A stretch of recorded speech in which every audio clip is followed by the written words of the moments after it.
Bienvenidos a una nueva edición de Pulso y Péndulo, un podcast de Lost Debate. Yo soy Fabiola Galindo desde Nueva York. Esta es la primera semana del año nuevo y como es costumbre, los primeros días suelen estar cargados de expectativas renovadoras. Así que les deseo que este año logren todas sus metas y pues vamos con todo al 2023. Jean-Paul Chávez nos acompaña nuevamente como copresentador esta semana, mientras Carlos está de viaje. Qué placer tenerte de nuevo, JP, en el programa. Cuéntame cómo pasaste tu año nuevo, qué ritual hiciste a las 12 de la noche del 31 de diciembre. Hola Fabi, un placer de nuevo estar con ustedes. Feliz años a todos. Aquí yo vivo en Miami, sur de la Florida. Tenemos muchas costumbres, algunas cubanas, algunas latinas. En mi casa cogieron un cubo de agua y lo echaron por la puerta de al frente para sacar toda la maldición, y otros también tomaron unas maletas vacías y dieron una vuelta al vecindario para traer prosperidad y salud y muchas cosas. Yo no lo hice, yo solo miré y espero que alguna de esas cosas buenas me caigan a mí. Me siento un poquito ignorante, pero cuéntame, ¿cómo es ese ritual de tirar una cubeta de agua? Nunca lo había escuchado. Yo honestamente no lo conozco bien. Yo solo sé que desde niño siempre he mirado a mis abuelos y tíos que lo han hecho. Y yo creo que en mi casa como tema de miedo que no venga nada malo, lo hacen por si acaso no venga nada malo. Entonces yo digo, está bien, háganlo, no hay problema. Yo los miro y como dije, espero que todo lo malo salga y todo lo bueno me caiga mucho de lo bueno a mí. Y la verdad que es una de las épocas más favoritas, las Navidades y el Año Nuevo. La pasé de súper.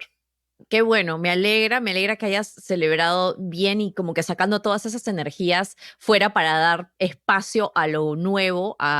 Mucha gente dice, bueno, uno promete tanto la primera semana y luego como que se nos va la batería y se nos va la viada, pero creo que es importante pues ponernos esas metas.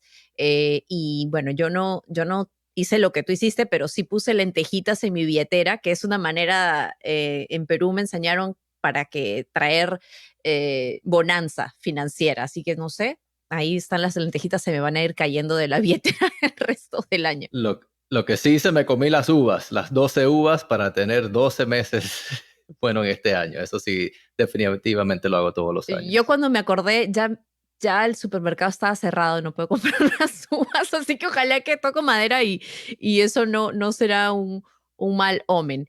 Y bueno, el año nuevo nos hace pensar en esas metas, plantearnos nuevas metas en la vida y también nos hace mirar hacia atrás para hacer un recuento de lo vivido en el año que termina. Y justamente de eso hablaremos en este episodio. En diciembre del 2022 fallecieron varias figuras que hicieron historia en el siglo XX y XXI, mientras que enero trajo noticias preocupantes para el mundo del deporte y la política estadounidense. Y una estrella de la NFL se encuentra en estado crítico y el Congreso continúa su discusión interna para elegir el presidente de la Cámara de Representantes. Fabi, esta semana hemos tenido noticias de todo tipo. Así es, JP. Algunas nos dan la impresión de la incertidumbre que podríamos estar viviendo políticamente en este país. Otras también nos hacen preocuparnos sobre y también cuestionarnos sobre lo que es el deporte y el entretenimiento y al costo que están pagando o el costo que están pagando algunos de estos atletas. Así que definitivamente son temas que vamos a estar conversando hoy. Bueno, pero ahora sí, Fabi, siguiendo la temática de incertidumbre con el inicio del año. El Congreso de Estados Unidos está paralizado. No person having received the majority of the whole number of votes cast by surname, a speaker has not been elected. Todavía no ha escogido al presidente de la Cámara de Representantes o la Cámara Baja, pese a que este martes y miércoles hubo votaciones internas. Es la primera vez en los últimos 100 años de la historia política estadounidense que la Cámara inicia el periodo de sesiones del Congreso sin alguien a la cabeza. Bueno, este episodio lo estamos grabando el día jueves y claro, estamos viendo que ya se ha retomado la votación. La expectativa es que esto no demore mucho porque esto podría paralizar a un brazo del gobierno, el brazo legislativo, pero la verdad es que no sabemos cuánto tiempo puede tomar esta votación. No hay una fecha límite para cuándo tienen que llegar a una decisión los miembros del Partido Republicano para pues votar por un representante en la mayoría de la Cámara de Representantes. Así que sí hay un candidato principal. Les vamos a decir quién es y por qué es importante, por qué esto afecta a nosotros los ciudadanos del común.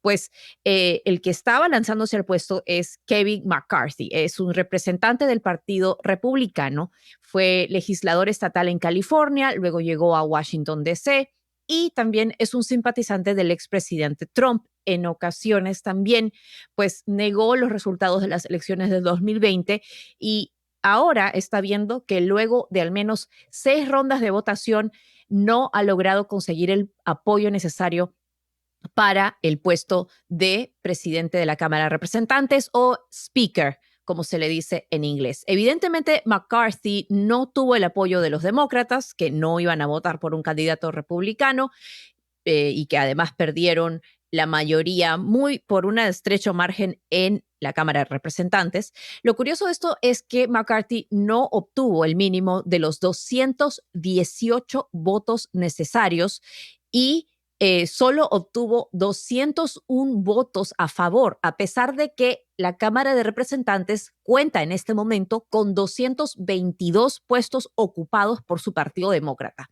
Así que estamos viendo que hay un grupo de la ala de extrema derecha dentro del Partido Republicano que está votando simplemente en contra de McCarthy. JP.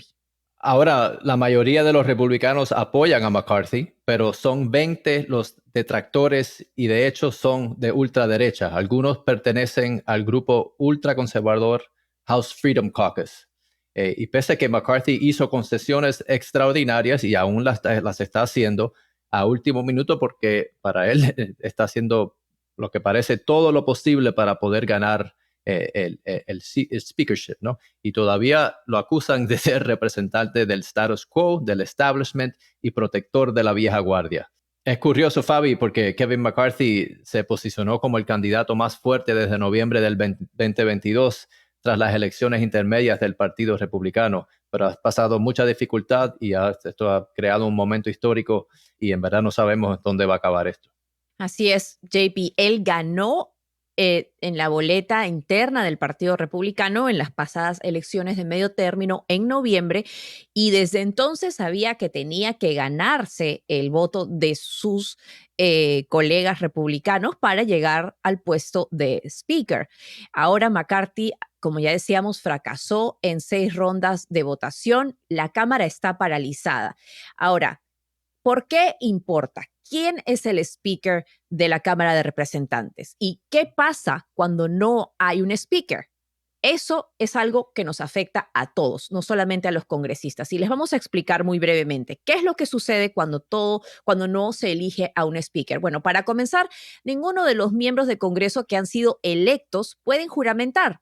Es decir, que hasta ahora solamente son congresistas electos. Tampoco se puede votar por ningún tipo de legislación porque como no han sido juramentados, no hay un speaker o un presidente de la Cámara Baja y ninguna ley o propuesta de ley se puede traer al Pleno para ser debatida. También, por ejemplo, ninguno de los congresistas puede recibir estos informes de seguridad nacional y en caso de que ocurra una emergencia, tampoco se puede aprobar ninguna medida de emergencia. Todo está congelado. Es un brazo del gobierno estadounidense. Como saben, está el brazo ejecutivo, el judicial y el legislativo. Y en este caso, la Cámara Baja del brazo legislativo pues está básicamente congelada. No pueden hacer ninguna de sus funciones, que también incluyen, dicho sea de paso, aprobar presupuestos para muchas agencias. Así que, aunque esto, pues, ha sucedido antes, hace 100 años y hace más de 100 años, es una situación que realmente no permite que estos legisladores gobiernen. También estamos viendo que la otra pregunta es, ¿quién es McCarthy? ¿Quién es Kevin McCarthy y por qué nadie, mejor dicho, esta minoría de este grupo de 20 congresistas de extrema derecha no quieren votar por él? Pues Kevin McCarthy ha tenido una historia larga en la política él, como ya les decíamos, apoyó al presidente o al expresidente Donald Trump. El mismo expresidente ha mandado una carta pidiéndole a los congresistas que se unan y que voten por McCarthy. Sin embargo, él, hasta el momento, como ya decía JP, ha ofrecido varias concesiones a este grupo de congresistas. Por ejemplo, ha permitido, o en este nuevo paquete de reglas bajo las que se rige la Cámara Baja, está diciendo y está ofreciéndole a estos 20 congresistas de extrema derecha que no quieren votar por él, les está diciendo que a cambio de su voto les permitiría, por ejemplo, que solo un representante pueda declarar la vacancia del speaker.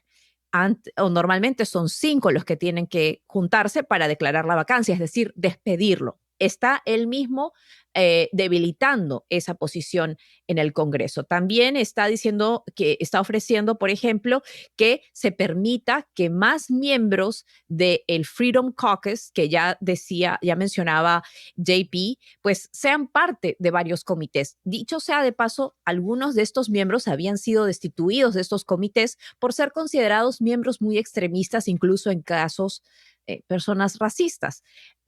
A pesar de todas estas ofertas que le está haciendo McCarthy a estos congresistas, ninguno quiere darle su voto. Es más, en la tercera votación perdió un voto más de uno de sus colegas republicanos. Así que yo creo que la pregunta aquí realmente es, JP, tú que has trabajado en el Congreso, ¿nos puedes explicar qué está pasando? ¿Qué es lo que quieren este grupo de 20 congresistas que está secuestrando a esta ala del gobierno y que a pesar de que están recibiendo las concesiones que piden, no le están dando su voto para dejar que todo progrese? ¿Qué es lo que buscan estos congresistas del ala más extrema del Partido Republicano?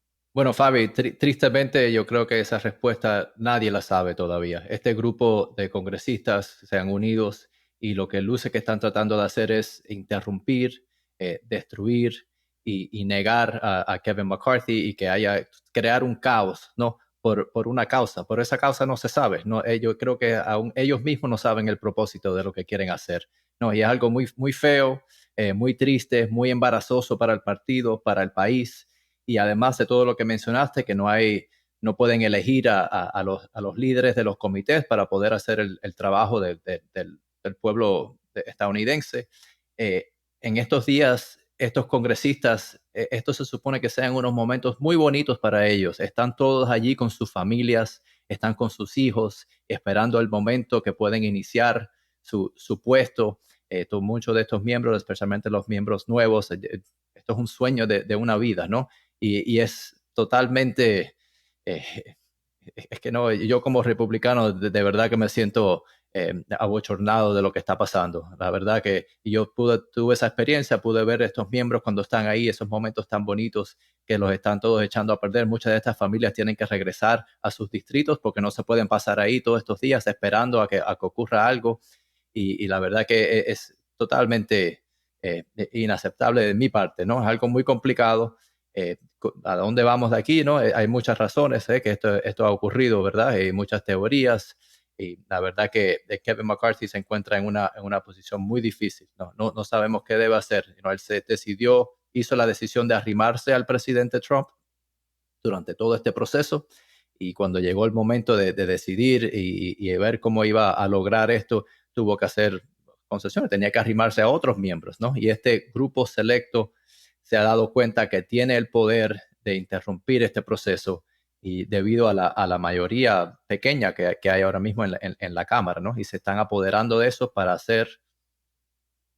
interrumpir y destruir. ¿De dónde vamos aquí? No se sabe, pero ya llevamos 6 votos, ninguno no lo ha logrado, pero si esto continúa, creo que van a tener que empezar a buscar otros candidatos para que sean líder de la Cámara. Ahora, ¿por qué está pasando esto? Hemos visto que hay una necedad tanto de los 20 congresistas que se han agrupado y que no quieren votar por McCarthy, como de la mayoría de los republicanos que sí están dándole su voto. Por ejemplo, hemos visto que el congresista por la Florida, Matt Gaetz, dice que si quieren vaciar el pantano, como dicen empty the swamp o dry the swamp, creo que lo estoy diciendo mal, pero Drain the swamp. Drain the swamp, ok. El congresista Gaetz de Florida ha dicho que no se puede secar el pantano poniendo al lagarto más grande. Es decir, está en contra de poner a McCarthy, a quien considera parte del establishment. Sin embargo, otros congresistas que sí han votado por él dicen que si estos 20 republicanos creen que ellos son necios, pues los otros son aún más necios y que no van a dejar de votar por McCarthy. Es decir, ¿quién va a dar su brazo a torcer? ¿Por qué está pasando esto? Es lo que yo te quiero preguntar. ¿Es algo personal? ¿Es algo político, idealista? ¿Por qué? ¿Qué es lo que está sucediendo aquí? Sí, es una combinación de las tres cosas que acabas de mencionar. Es algo personal, es algo político. Kevin McCarthy es una persona que le gusta complacer, ¿no? Le cae bien a todo el mundo, pero en momentos así eso no funciona, ¿no? Lo vimos cuando se arrimó a Trump para poder ganar elecciones, para poder eh, llegar al poder. Y al igual cuando tiene que ganar este voto, se arrima a otros y la gente se pregunta, ok, ¿dónde estás? ¿Estás firme en tu posición? ¿Qué es lo que vas a hacer? Entonces, ellos se quieren sentir que él va a estar con ellos, no importa qué. Y él es alguien que cambia su opinión, que cambia su estado. Y a mucha gente eso, cuando llega un momento así, para un voto, dicen, no, está bien, vámonos con él. Pero hay otros que dicen, no, yo no puedo ir con una persona así. El grupo hay muchas razones personales con él. Ellos piensan que el tema de enero 6, que Kevin McCarthy no fue suficientemente agresivo defendiendo a la gente que estuvo ahí.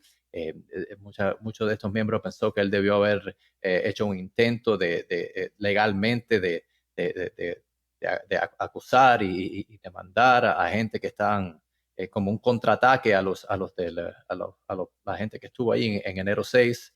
O sea, se quejan de que no defendió a los insurreccionistas que ahora están siendo condenados por crímenes por haber, pues, vandalizado el Capitolio. Es por eso que se quejan, de que no los defendió a ellos, a esas personas.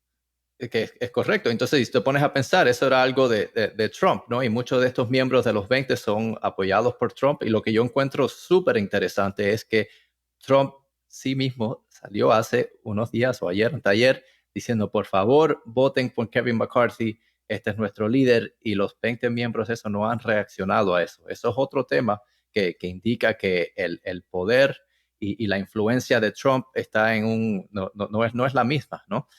Yo pensé, bueno, Trump salió, esta gente está como que defendiendo el trumpismo, son parte de ese trumpismo. Esto a lo mejor sería lo que ayuda a Kevin McCarthy a lograrlo y no ocurrió. Entonces estamos en una época súper interesante. Yo creo que estos miembros se están dando cuenta que ellos tienen el poder sin Trump para poder imponer sus reglas o lo que quieren, que al igual cuando dije mejor, ellos no saben lo que quieren. Muchos de los miembros están tratando de comunicar y negociar con estos miembros, le hacen la pregunta, ¿qué es lo que quieren? ¿Qué necesitan? ¿Qué tenemos que hacer para que Kevin McCarthy sea nuestro líder? Y no le dan una respuesta directa. Me he pasado estos días comunicándome y texteando con miembros que están allí y dicen, esto es una pesadilla, esto es algo triste, algo feo. Y lo peor es que no buscamos, no encontramos una solución, no sabemos dónde va a terminar esto. Uno de ellos me dice, yo no creo que nadie sepa cómo va a terminar esto, que es algo un poco preocupante para el estado de nuestro país.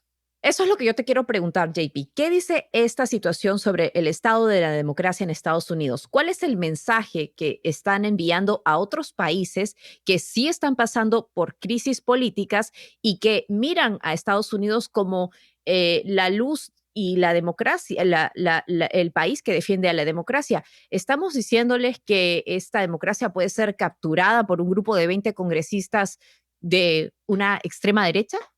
Definitivamente. Y Kevin McCarthy no está ayudando ese mensaje con todas concediendo y estando las concesiones que él está dando en estos momentos, le está dando, manda el mensaje que mira, este grupo se puede apoderar, encontraron el poder, empiezan a imponer cosas sin necesariamente tener un propósito y yo le voy a dar las concesiones y le voy a dar lo que ellos pidan.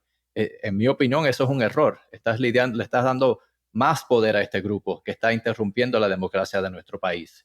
Yo si fuera Kevin McCarthy, y esto es algo que no hemos visto en muchos años, ¿no? Yo yo consideraría empezar a negociar hasta con los demócratas, si es posible, ¿no? Encontrar un grupo de demócratas, 20 demócratas que estén dispuestos a negociar con el Partido Republicano, a buscar un líder que a lo mejor no sea él, pero pueda ser otro que pueda traer a ambos partidos juntos, porque Kevin McCarthy ha estado contando con estos miembros del Congreso todo este tiempo y ahora se les revelaron a él.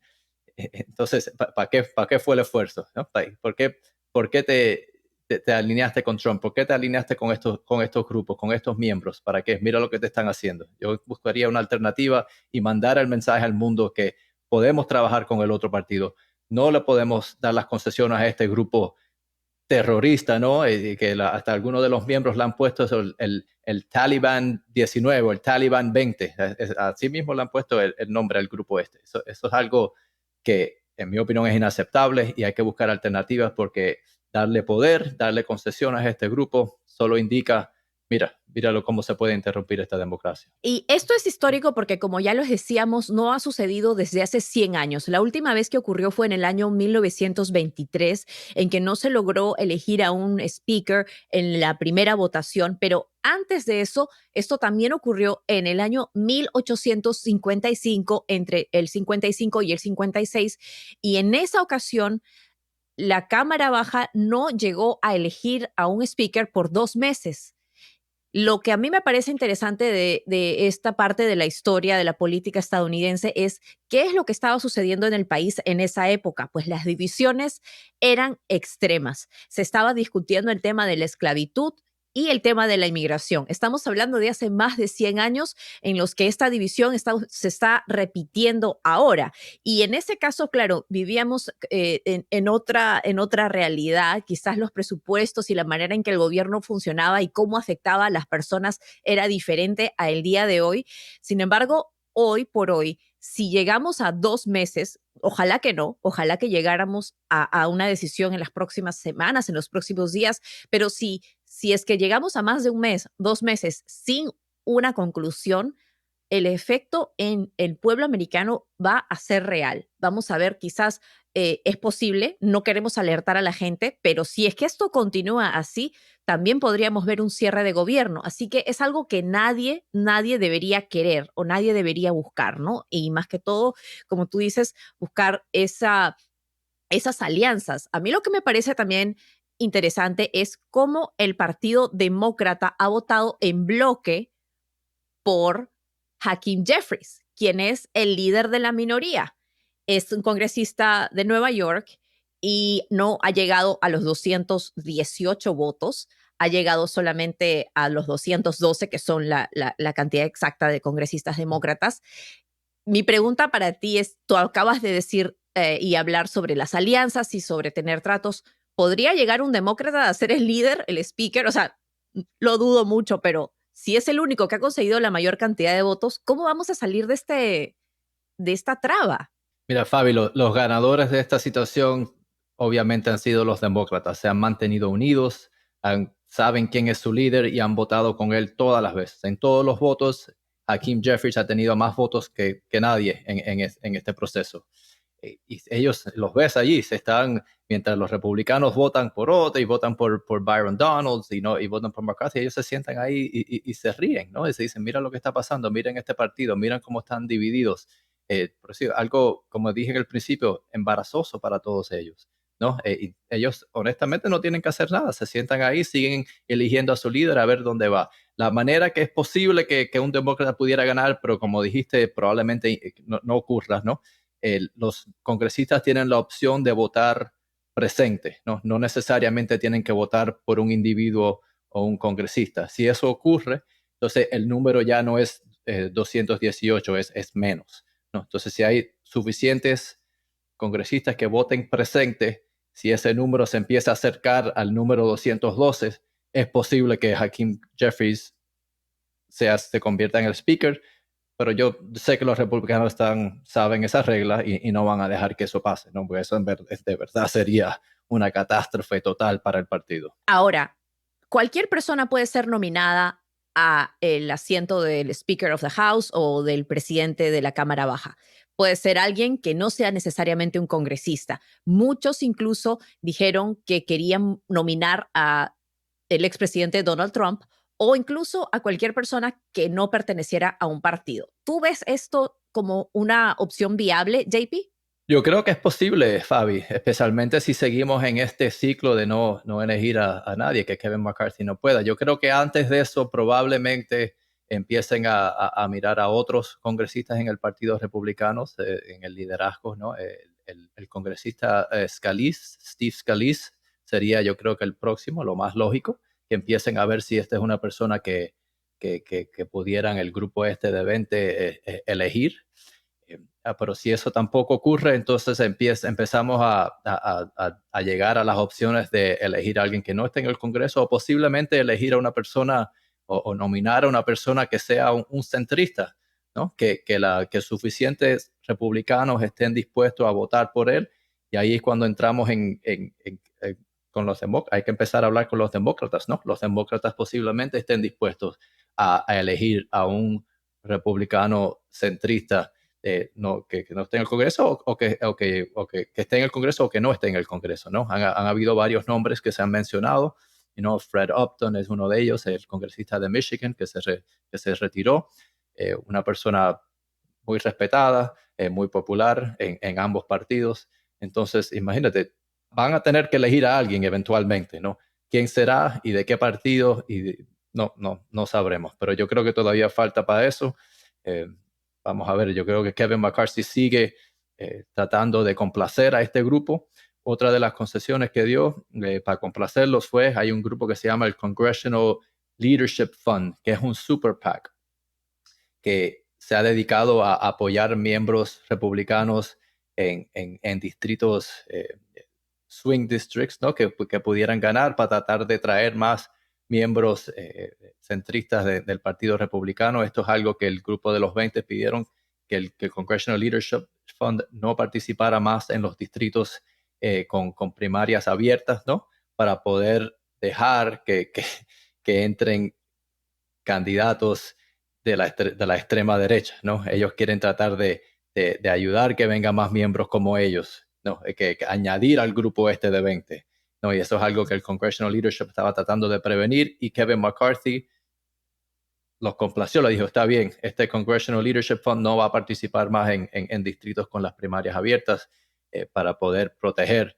a miembros que sean de la ultraderecha. Esto para mí es extremadamente problemático, no solo para el partido, para el liderazgo del partido, pero también para el país. Eso no es lo que necesitamos ahora. No necesitamos más miembros de la ultraderecha que actúen como están actuando estos 20 individuos. Necesitamos gente que sean centristas. Porque además estamos viendo que ya en las elecciones de medio término, los votantes dijeron no al extremismo. El Partido Republicano no logró esa marejada roja de ganar un amplio margen en la Cámara Baja y los votantes, incluso los independientes, votaron más por los demócratas o por los candidatos centristas, como tú dices. Es decir, el pueblo ya le está diciendo a los políticos qué es lo que quieren y sin embargo ellos están yendo contracorriente, diciendo, no, nosotros vamos a capturar el Congreso y vamos a hacer nuestra agenda o, bueno, no se definen bien en qué cosas es lo que quieren, pero ¿qué crees que hace esto para la credibilidad del Partido Republicano? O sea, definitivamente le afecta negativamente, pero ¿cómo se pueden recuperar de esto? O sea, esto también hay que pensar en las elecciones del 2024. Si los votantes ya le dijeron a los republicanos, no queremos a estos candidatos extremistas, aunque algunos sobrevivieron, o sea, ¿cómo queda el Partido Republicano después de todo esto? Sí, el partido está en un momento que es, como dijiste, los votantes le están diciendo, no queremos más de este partidismo. Están rechazando ya el trumpismo. O sea, el Trump siempre va a tener su base que los apoyará para siempre, pero ya ha perdido muchos votantes y eso lo vimos en estas elecciones intermediarias, ¿no? El único sitio donde no lo vimos fue en la Florida, pero eso fue por otros asuntos. Yo creo que el gobernador Ron DeSantis y muchas de las cosas que estaba pasando aquí en la Florida, eso es algo aparte, ¿no? Pero en el resto del país, esa ola roja nunca la vimos. Y yo creo que eso indica que ya, como dijiste, los votantes están listos para alejarse de este trumpismo, de este partidismo y ver un poco más de colaboración entre los miembros. Entonces, esta situación con Kevin McCarthy y con este grupo y complaciéndolos, eso indica, mira, eso quiere decir que tú no estás listo para movernos y alejarnos de eso, ¿no? Estás complaciendo a este grupo. Nosotros como país te estamos diciendo, no queremos esto, y tú estás complaciendo a esta gente. Yo creo que lo que probablemente tenga que pasar es una batalla, ¿no? Un tipo de batalla o un tipo de estrategia diferente. Complaciendo a este grupo es un error y solo le estás dando fuerza a algo que el país ha indicado que no quiere. Ahora, ¿cuáles son las posibilidades aquí que tú crees? ¿Cómo podemos salir de esto más concretamente? Una de las maneras de salir es que este grupo consiga suficientes concesiones de Kevin McCarthy para elegirlo, pero eso crea un problema, ¿no? Porque ahora estamos en esta situación para elegirlo como líder. Cuando venga el próximo voto grande para el partido, si este grupo no les gusta o por cualquier razón deciden, no queremos votar por esto, tienes el mismo problema, ¿no? Estás creando una situación donde le estás dando poder a un grupo de gente que no son la mayoría del partido y pueden totalmente interrumpir y paralizar la agenda del partido. Eso para mí es un error. Hay que buscar otra manera. Sí, y una de ellas es posiblemente trabajar con los demócratas, ¿no? Porque es la única alternativa. Yo no veo cómo salir de esto. Vas a tener que o buscar una persona que a lo mejor pueda complacer este grupo y después a ver cómo lidian con la situación moviendo ahora en el Congreso los próximos 2 años, o buscar una persona que buscar unos aliados del otro partido que puedas por lo menos funcionar y tratar de lograr ciertas cosas con concesiones a un grupo de personas que sean razonables, no con un grupo de personas que están tratando de crear caos. Y bueno, para cerrar el segmento, solamente queremos comentarles que la persona que está a cargo hasta que se elija a alguien es el House Clerk o la House Clerk, que viene a ser como la secretaria de la Cámara Baja, pero no tiene ningún tipo de autoridad para hacer todas las cosas que ya les decíamos que son la responsabilidad del Speaker. Sus responsabilidades de la House Clerk son más que todo administrativas. Así que de toda esta incertidumbre que estamos viendo políticamente, vamos a pasar a cosas que pues sucedieron, que son hechos, que son más ciertos que esta situación política. Pues se acuerdan que en el 2016 fallecieron íconos como David Bowie o George Michael, artistas de la música. Pues el 2022 también se llevó a grandes figuras mundiales. Tan solo en el mes de diciembre, los medios anunciaron los fallecimientos de Barbara Walters, pionera del periodismo global, de Vivienne Westwood, la irreverente diseñadora de modas y madre del estilo punk, de también Steven Twitch Boss, un talentosísimo bailarín y DJ estadounidense que era parte del programa de Ellen, un programa que lleva décadas al aire, y también el polémico Joseph Ratzinger o Benedicto XVI, el ex pontífice, y por supuesto que no nos podemos olvidar del astro del fútbol, Pelé. Así es, Fabi, cada uno hizo historia a su manera. ¿Alguno de ellos o ellas te sorprendió o influyó particularmente? Bueno, a mí Pelé me gustaba mucho por su humildad, pero te voy a dejar a ti que nos cuentes más sobre él. La que me impactó a mí de verdad fue la muerte de Barbara Walters. Es la primera mujer que fue copresentadora de un programa de noticias en el país. Fue la primera mujer a quien se le dio ese puesto. Tuvo que soportar mucha discriminación, incluso de sus propios co-anchor, algo que no sucede con nosotros porque ya vivimos en otra era y somos otra generación, pero también ella es una figura importante por las entrevistas que hizo. Recordarás, fue la primera periodista norteamericana a quien Fidel Castro le concedió una entrevista, y no fue cualquier entrevista, fue una entrevista con un tour incluido a Cuba, en Cuba, un acceso sin precedentes que era súper importante en ese momento para el público estadounidense entender qué estaba sucediendo dentro de Cuba. También entrevistó al presidente ruso Vladimir Putin.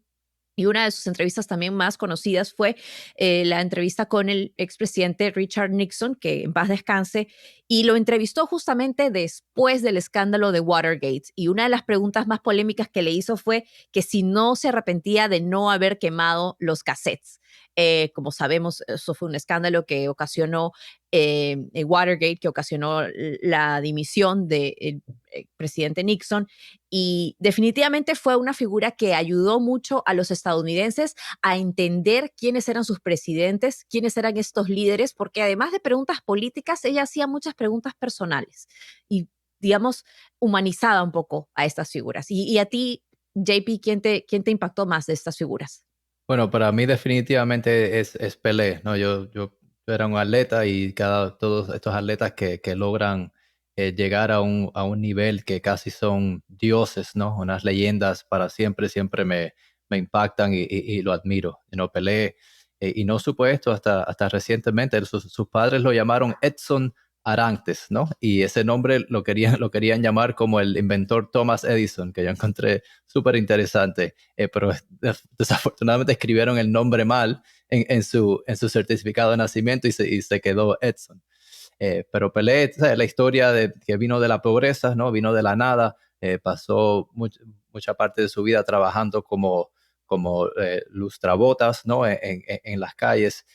Pero su padre fue un gran jugador de fútbol que tuvo una lesión y desafortunadamente su carrera se descarriló un poco y la familia nunca pudo salir de la pobreza, pero Pelé tenía un talento que nunca se había visto, ¿no? Tenía una rapidez que pudo haber sido estrella de pista y campo, también tenía unas destrezas que podía usar ambas piernas, ¿no? para anotar los goles y con eso pudo hacer unos récords, ¿no? En el 1957 en su equipo de Santos, ¿no?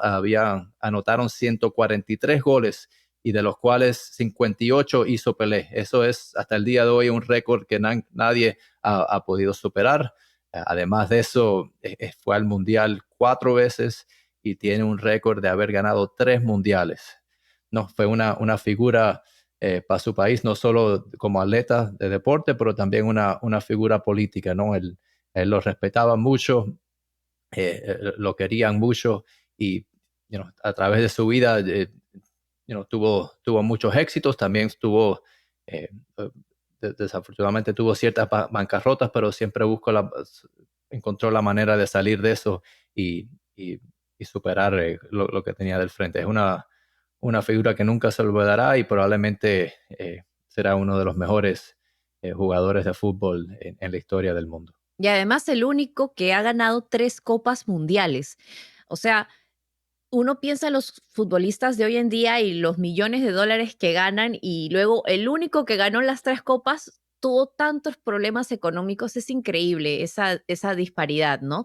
Pero definitivamente me parece curioso lo que decías, JP, de que los padres se inspiraron en Thomas Edison para ponerle nombre. O sea, querían como sea que su hijo sea un genio, no se imaginaron, creo, que iba a ser un genio del balompié, ¿no? Es tan lindo esa parte que es Thomas Edison, o sea, un inventor.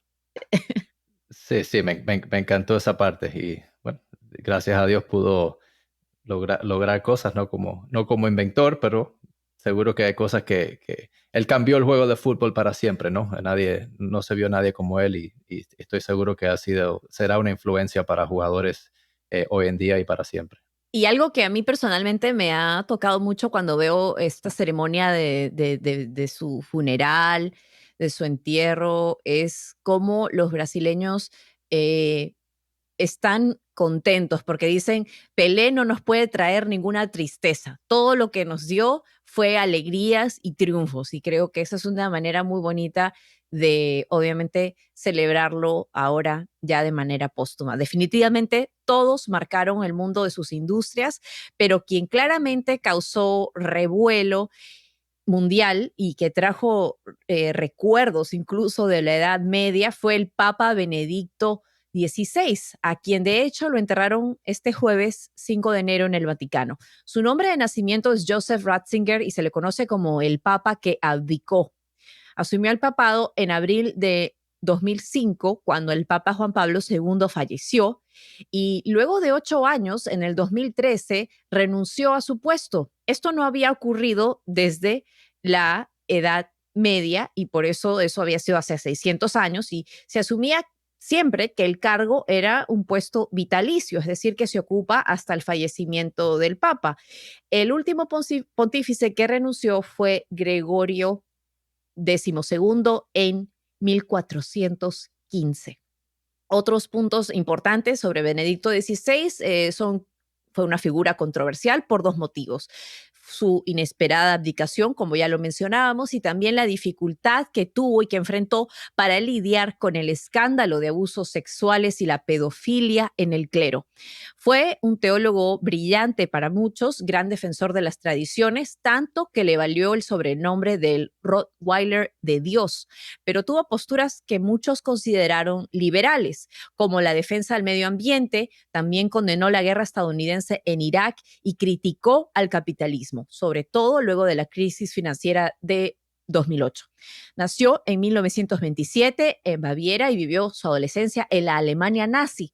Su padre fue un guardia rural que se opuso a Hitler y pese a ello, en 1941, en plena guerra mundial, Ratzinger fue inscrito, obligado por la ley, en las juventudes hitlerianas. No hay prueba, sin embargo, de que tuviera simpatías nazis, como algunos lo acusaron. En 1977, como arzobispo de Múnich, se pronunció sobre la culpabilidad histórica de Alemania y el Holocausto. Murió el último día del 2022, el 31 de diciembre.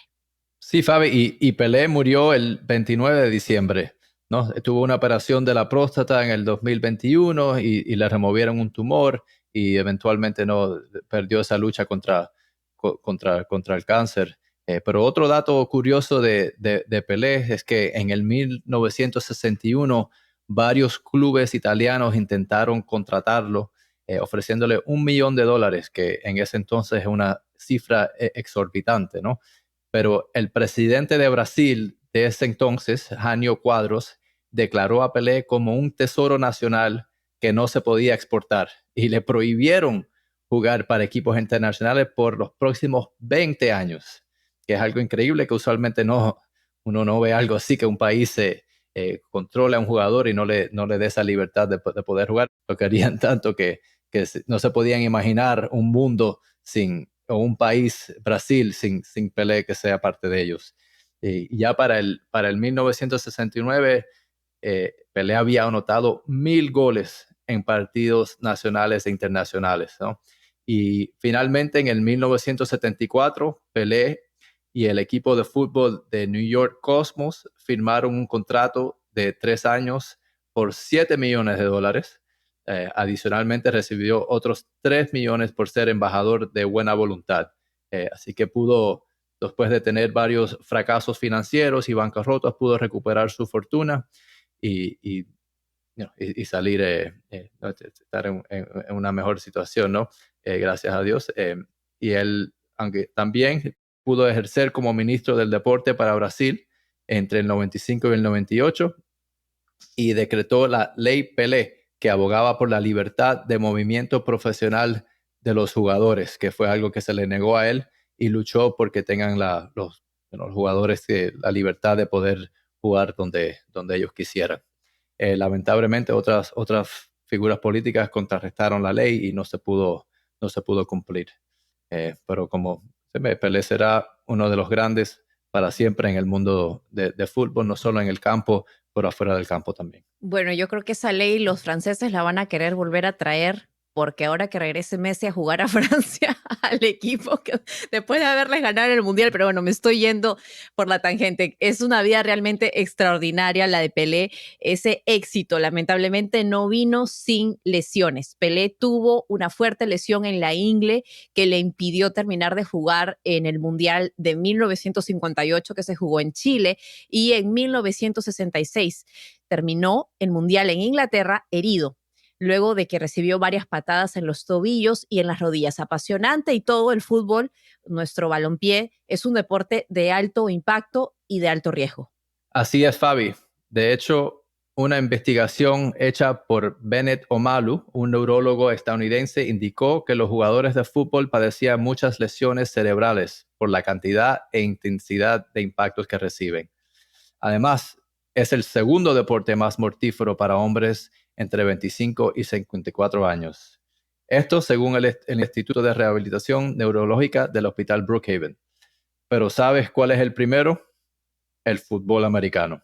Así es realmente cuando uno ve esos goles que hacen los jugadores de un cabezazo y a la velocidad que va esa pelota, realmente que tiene sentido que este sea el segundo deporte más peligroso, pero como decías, el primero es el fútbol americano. Y aquí hay una noticia impactante que podría servir como evidencia de ese dato. Este lunes, 2 de enero, un jugador de fútbol americano de apenas 24 años sufrió un paro cardíaco en pleno partido tras recibir un golpe fuertísimo en el pecho. Hasta ahora está en condición delicada, está hospitalizado, aunque sus amigos y familiares voceros han dicho que está teniendo una recuperación bastante importante.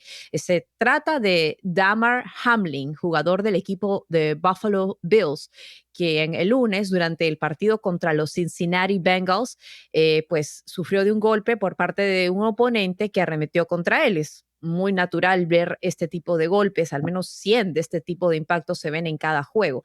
Ellos chocaron durísimo, se ve en cámara lenta. Hamlin luego se levantó inmediatamente, pero segundos después colapsó cayendo hacia atrás. Los paramédicos lo atendieron rapidísimo, su familia le da mucho crédito a los paramédicos de haberlo pues básicamente revivido, lograron restablecer sus latidos cuando le hicieron el CPR en el campo y luego lo trasladaron al hospital. Hay muchas especulaciones, pero la causa exacta del paro cardíaco todavía es incierta, JP. Sí, Fabi, ver eso ocurrir en el campo fue algo extremadamente impactante, yo creo que para todo el mundo, ¿no? No solo los jugadores que estaban ahí, que muchos de ellos estaban llorando, rezando, extremadamente preocupados, algo que nunca se había visto, ¿no? Tanto que la liga de NFL pospuso el partido, algo que nunca había ocurrido, ¿no? Esto indica cuán serio fue este incidente, bueno, accidente, ¿no? Se puede decir. Y en mi opinión esto es posiblemente que cambie el juego para siempre, ¿no? Eh, en este episodio reabre el debate sobre los riesgos de este deporte para los jugadores, ¿no? Un estudio de la Escuela Médica de Harvard indica que cada vez hay más evidencia que correlaciona el fútbol americano con daños cerebrales en los jugadores. Y vale recalcar que este es el estudio más amplio que se ha hecho sobre el tema hasta el momento y más de 3.700 jugadores participaron, ¿no? A pesar de eso, la liga de NFL continúa, crece aún más, ¿no? Y hay muchos temas que tenemos que discutir al tanto de eso, porque como dije, yo creo que el futuro de la NFL después de este incidente va a ser un poco diferente. Yo creo que cada vez que hablamos de deportes, siempre estamos hablando de la polémica alrededor de los deportes. Hablábamos del Mundial en el episodio anterior y todo lo que había sucedido para construir estos estadios, las muertes que habían ocurrido. Y en este caso, en el deporte del fútbol americano, no es primera vez que vemos problemas de salud con los jugadores de este deporte. Y realmente es tan difícil que los aficionados puedan separar estas dos cosas, ¿no? Porque hasta cierto punto estos atletas están sacrificando su salud por ese entretenimiento, ¿no? Por esa pasión que tienen por el deporte, pero que sin embargo, pues muchas veces les afecta de manera negativa e importante, ¿no? En el caso de Hamlet tendremos que esperar para ver cómo se desarrolla su recuperación y qué efectos tendrá sobre él. Como habíamos dicho antes, la causa exacta del paro cardíaco todavía es desconocida y han circulado, sin embargo, comentarios de que Hamlin podría tener una condición preexistente de salud que produjo ese paro cardíaco. Esto significa que la NFL no podría ser responsable del incidente, pero es realmente increíble pensar que una persona de 24 años y no, pues pueda tener, definitivamente es una posibilidad, pero no podemos alejarnos del hecho de que el golpe que recibió fue momentos antes de colapsar. Creo que sería ignorar una realidad muy grande, ¿no? Bueno, estamos viendo reportes que se está recuperando, ¿no? Que es algo que nos alegra a todos, que queremos que se recupere completamente. No sabemos eh, cuánto se va a recuperar, si va a poder jugar otra vez, si va a poder tener una vida normal. No, esto es algo que estamos todos muy atentos. eh, pero al igual, esto es algo extremadamente serio que nunca habíamos visto, ¿no? Entramos al tema de estos jugadores, hay que seguir protegiéndolos, ¿no? Y hay que, no solo en el campo, pero cuando salgan del campo. Pues la NFL es una liga extremadamente popular. Estos equipos eh, tienen muchísimo poder, han crecido de una manera extraordinaria y es algo que no solo proteger a los jugadores, pero proteger a la liga, ¿no? Porque esto crea, por ejemplo, en mi caso, mis padres nunca me quisieron dejar jugar fútbol, ¿no? Y hay muchos padres que no quieren dejar a sus hijos jugar fútbol por los riesgos de la salud, ¿no? Eso puede crear un problema serio para la liga en el futuro, ¿no? Muchos de los jugadores se quejan, no, ustedes nada más nos cuidan cuando estamos en el campo, pero después si tenemos una lesión, no tenemos eh, cómo sostener nuestras vidas. Y o sea, entra el tema, o sea, legalmente probablemente no tengan que hacerlo, pero yo como si fuera dueño de algún equipo o si fuera uno de los ejecutivos de la liga, empezar a mirar cómo crear una manera de proteger a los jugadores que han sostenido lesiones y que no puedan regresar al campo. No, obviamente lesiones como la ocurrió con este señor, ¿no? Que tenga algún tipo de seguridad financiera después que salgan de la liga, ¿no? Para que no se tengan que preocupar por eso. Pues yo creo que hay muchos riesgos que ahora están entrando en el panorama de la liga, ¿no? Temas salud y temas financieros. Yo también me pregunto qué trato le van a dar a los otros jugadores que han visto a uno de sus colegas colapsar en medio de la cancha. O sea, si yo fuese uno de esos jugadores, me preguntaría, ¿este también puedo ser yo? En medio del juego, en medio de tantos golpes, ¿esto también me puede pasar a mí? ¿Qué derecho tienen ellos de pedirle a la NFL de no jugar si no se sienten seguros? ¿Tienen alguna potestad de decidir eso o es hasta sino después de que terminan heridos, terminan teniendo un tipo de colapso como este?